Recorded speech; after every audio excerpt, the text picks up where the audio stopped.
Hey guys, sorry for the late video this week. I did it intentionally because I didn't want to influence any waiver wire pickups, but it still didn't work out. Life's hard when you're in first place.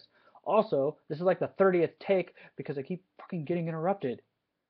Uh, week 5 was quite the blowout week. None of the matchups were close. The closest one was between me and Luke, and that was a 20-point differential. The biggest blowout of the week goes to Le'Veon on the bench over Ginger Lives Don't Matter. Eric set a new record for the least points in a single week with 35, which is an average of less than 4 points per player. He only had 5.5 points on his bench, so Eric needs to make some changes. Nick, on the other hand, averaged almost 12 points per player and won by 71 points. It could have been an even larger victory because AJ Green had a touchdown call back and because Nick's bench did pretty well too. Nick gets his first win of the season, and what a win it was.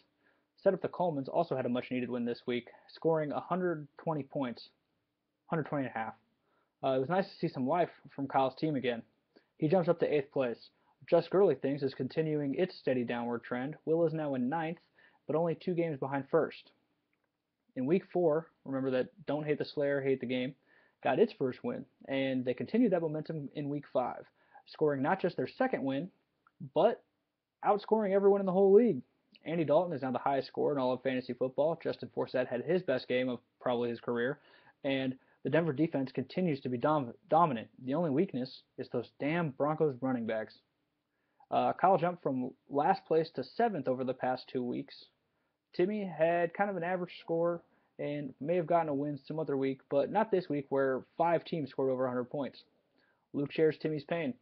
Adrian Peterson scored 89 points, but still loses to DeAndre Hopkins' lymphoma. Tom Brady's excellence and some clutch pickups of Thomas Rawls and Willie Snead make Luke's team one of the best in the league. Things just didn't go his way this week. My team gets its 4th win of the season and is still in first place, but with Jamal Charles out for the rest of the season, I don't expect to stay there.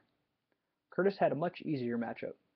Captain America also scored 89 points, but got the win over good old-fashioned Lynchon, whose team is more injury-prone than Kyle Ernsberger.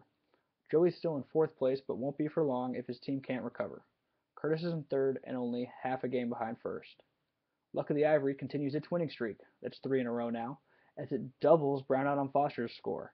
Maybe Eric and Mike should just merge into one awful team, and I got the perfect name for it.